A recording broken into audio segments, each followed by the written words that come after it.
भगवते वासुदेवाय। अस्माकं सम्माननीयाः गुरवः श्रेष्ठाः भ्रातरः छात्र छात्राश्च भवन्तः पश्यन्ति श्यामपट्टे एकं श्लोकम्। अस्य श्लोकस्य शब्दार्थं शब्दरचना शब्दार्थं श्लोकार्थं अस्य हि श्लोकस्य निहितार्थं च वयं ज्ञास्यामः। इससे पहले मैं आप सबसे निवेदन किए देता हूँ कि यह श्लोक जीवन जीने की कला और ताहयात सावधान रहने के लिए है। इस श्लोक की जरूरत मरते मरते समय तक सावधानी के लिए है। इसलिए यह श्लोक मुझे अच्छा लगा तो आप सबके बीच में साझा कर रहा हूं। एतदर्थं भवन्तः पश्यन्तु पूर्वम श्लोकस्य सस्वर वाचनम्। श्लोक का अर्थ जान लेने और सस्वर गा लेने से श्लोक याद भी हो जाता है। कोई श्लोक आपको याद हो या कोई विद्या आपको याद हो जाए, कंठस्थ हो जाए, इसका रहस्य है कि जिस विद्या को, जिस विषय को, जिस श्लोक को, जिस परिभाषा को, जिस सूत्र को आप कंठस्थ करना चाहते हैं उसका अर्थ अच्छी तरह समझ लीजिए और उसका उच्चारण या गायन करने का अभ्यास कर लीजिए, जल्द ही याद हो जाएगा। फिल्मी गीत बच्चों को भी याद हो जाते हैं, उसमें भी यही रहस्य काम करता है। अर्थ जानना और स्वर को पहचान लेना, जान लेना, उस स्वर पर अभ्यास कर लेना। तर्हि आगच्छन्तु वयं गायामः। स्पृशन्नपि गजोहन्ति जिघ्रान्नपि भुजङ्गमः। आपकी ओर मुंह करके गाते हैं। स्पृशन्नपि गजोहन्ति जिघ्रान्नपि भुजङ्गमः हसन्नपि मृगो हन्ति मानयन्नपि दुर्जनः। स्पृशन्नपि गजोहन्ति जिघ्रान्नपि भुजङ्गमः हसन्नपि मृगो हन्ति मानयन्नपि दुर्जनः। आगच्छन्तु पूर्वं शब्द परिचयः। शब्दार्थं च स्पृश प्लस सक्रिय। संस्कृत में सक्रिय और सानिच दो प्रत्यय लगते हैं जिससे क्रिया का अर्थ वर्तमान काल में या कंटिन्यूअस के लिए होता है। जैसे अंग्रेजी में आप जानते हैं ING, यह भी क्रिया के अंत में लगता है और इसका अर्थ होता है रहा है, रही है। कंटिन्यूअस या प्रेजेंट परफेक्ट कंटिन्यूअस में इस प्रत्यय का प्रयोग होता है।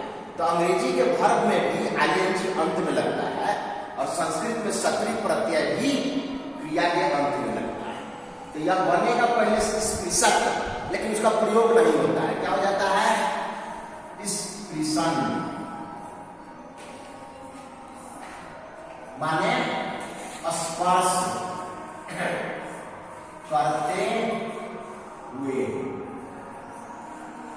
स्पर्श करते हुए, स्पृशन स्पर्श करते हुए। वजह हाथी हंती मार डालता है। भैया बहन, हमारे आदरणीय अभिभावक गुरुजन श्रेष्ठजन ध्यान दीजिए। हाथी अपने सूंड से स्पर्श करते हुए, छूते हुए मार डालता है। कैसे? हाथी भूखा है या उसका नैसर्गिक मिलन का समय है, तब वह पागल की स्थिति में हो जाता है और अपने महावत को ही, महावत समझ रहे होंगे, हाथी के भोजन रहन सहन का जो प्रबंध करता है और उसके पीठ पर रहकर, पीठ पर बैठकर हाथी पर जो अनुशासन करता है उसी को महावत कहा जाता है। उसको फिलवान भी कहा जाता है। संस्कृत में उसके लिए शब्द है हस्तिपकः। हस्तिपकः यह संस्कृत शब्द है। हस्तिपकः फिलवान महावत भी उसको हम लोग हिंदी में क्षेत्रीय भाषाओं में कहते हैं। की स्थिति में आता है तो अपने महावत को ही सूर्य में लपेट करके फेंक देता है या पटक देता है। पटक करके जब गुस्सा चढ़ेगा उसको तो पैर रख देगा। इसलिए हाथी अगर आपका स्पर्श करता है, आप यह मत समझिए कि आपसे स्नेह, प्रेम, अपनापन प्रकट कर रहा है। करते करते सड़क चढ़ गया तो मार डालेगा। इसलिए कहा स्पर्श करते हुए, बुलाते, पुचकारते, अपनापन दिखाते हुए भी हाथी मार डालता है, हंती मार डालता है। फिर जिघ्रन अपनी देखिए, जिघ्रन में है राधा प्लस शक्ति, शब्द बनेगा यह जिघ्रन, माने सूंघते हुए, सूंघते हुए। जिघ्रन अपनी, जिघ्रती माने सूंघता, महकता है, फूल लेकर महकते हैं ना ऐसे। तो जिघ्रन, जिघ्रती, जिघ्रता, जिघ्रंती माने सूंघता है। और शत्रु लग गया तो कंटिन्यूअस हो गया, सूंघते हुए। भुजंगा, भुजंगमः हंति, हंति शब्द कॉमन है, यह क्रिया है कॉमन है, उसके लिए भी है। भुजंग मतलब सांप, बहुमन, कहते हुए जीभ बार बार निकालता है, जीभ निकालता है बाहर की परिस्थिति को समझने के लिए। जीभ निकाल करके स्मेल भी लेता है और परिस्थिति को समझता है कि हम जहां हैं आजू बाजू में खतरा तो नहीं है, या भोजन कुछ नहीं मिलेगा, अगल बगल में नजदीक में मेढक, चूहा, माने आहार है कि नहीं। इसके लिए वह बार बार जीभ निकलता है और जीवा से, नासिका से वह स्मेल पर लेता है, स्मेल को ग्रहण करता है। तो महकते हुए या सूंघते हुए भी सांप, भुजंगमः, खास करके बहुमन, हंति मार डालता है। इसलिए हाथी या सांप, इनमें भी प्राण है। आप इनको मारिए नहीं, कष्ट मत दीजिए, पीड़ा मत दीजिए। जैसे आपके शरीर के अंदर एक अदृश्य चेतना शक्ति आत्मा है, वैसे ही सभी जीवधारियों में है।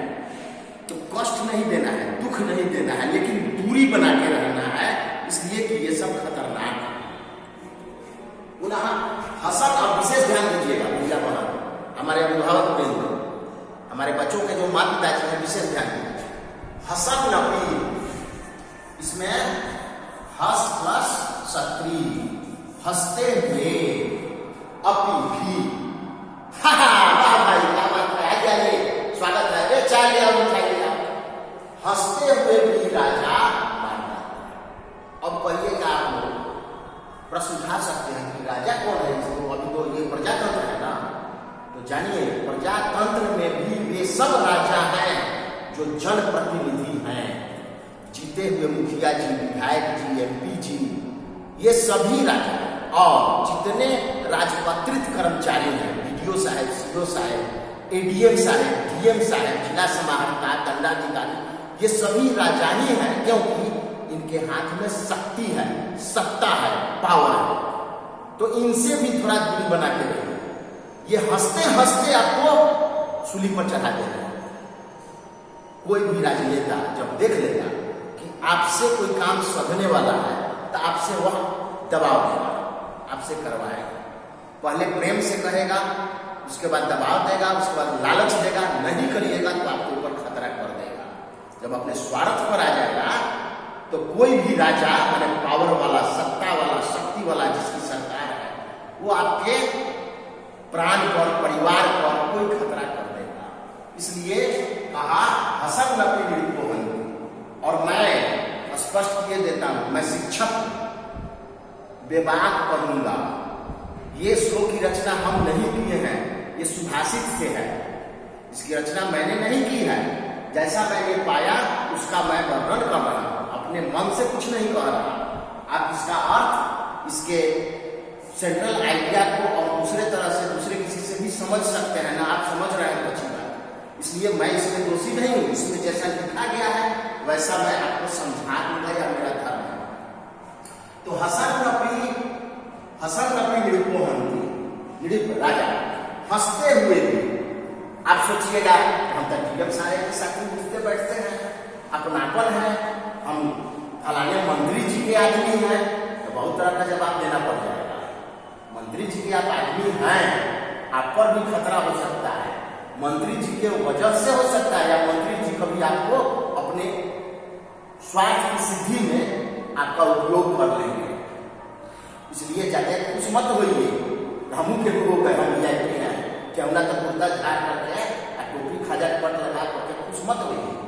हसत नपी निर्को हंती, हंसते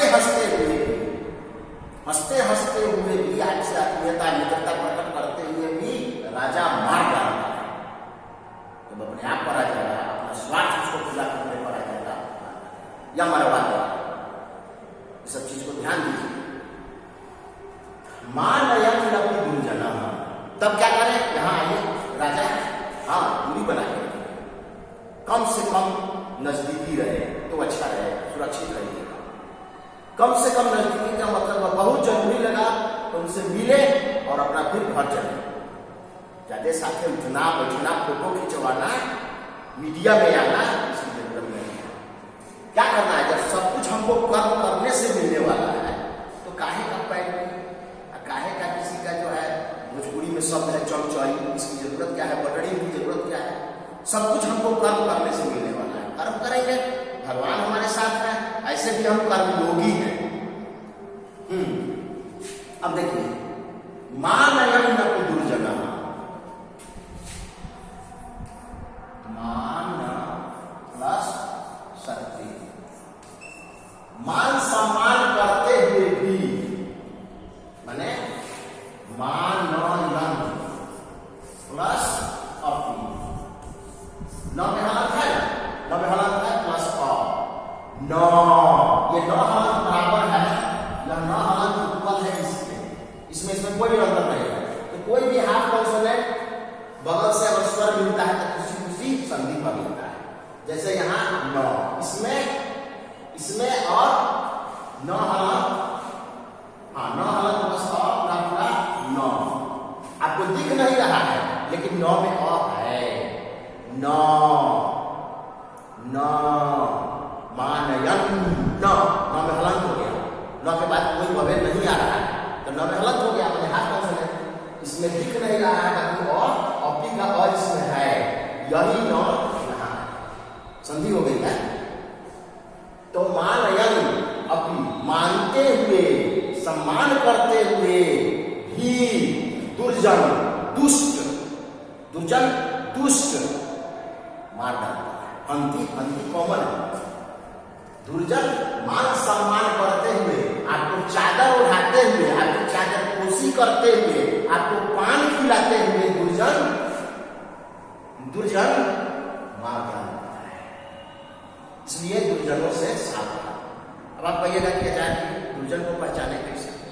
जब जाते आपकी भक्ति करने लगे, जब आ जाते आपको समय देने लगे, जब जाते आप पर कुछ खर्चा बर्चा करने लगे तो समझ लीजिए कि वह दुर्जन है और किसी नीच स्वार्थ के कारण आपसे वह जुड़ा है। इसलिए आपका मान सम्मान कर रहा है, बार बार आपके घर आएगा, आपको बार बार बुलाएगा, पगड़ी उतार करके आपके लिए सोफा से झाड़ेगा, कुर्सी पोछेगा, हमेशा चाय ही नहीं, पानी ही नहीं, मिठाई मंगा करके खिलाएगा और आपके बेटे को, आपके भाई को आपसे लड़वा देगा, आपके पिताजी को आपसे लड़वा देगा और आप लड़ते कटते रहिएगा, अपने खुश होगा, प्रसन्न होगा। समझ गए?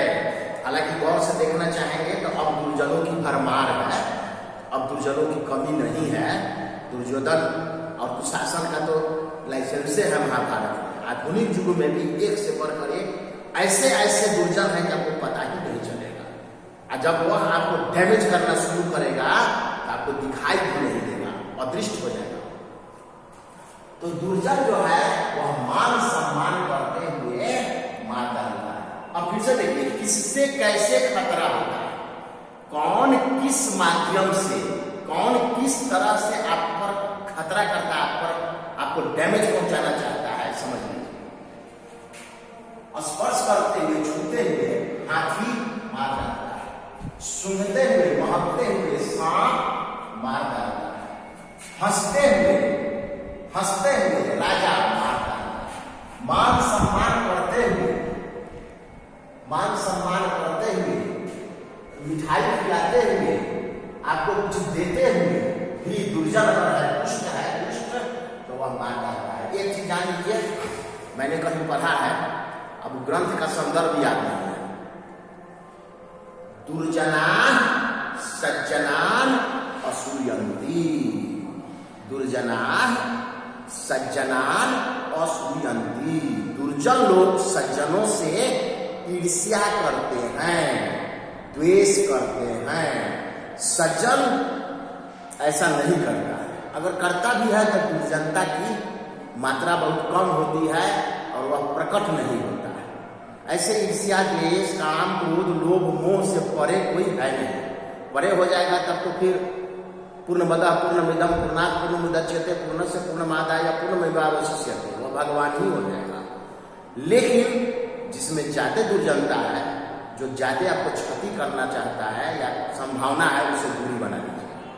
इस सब में बचने का उपाय है कि आप दूरी बना के रखें, उसके रेंज से बाहर रहें। रेडिएशन होता है, गोली चलती है, उसका रेंज होता है ना, उससे कुछ आप अलग ही रहिए, कल्याण से रहिएगा, उसी से रहिएगा। आइए एक बार और विस्तार आएगा।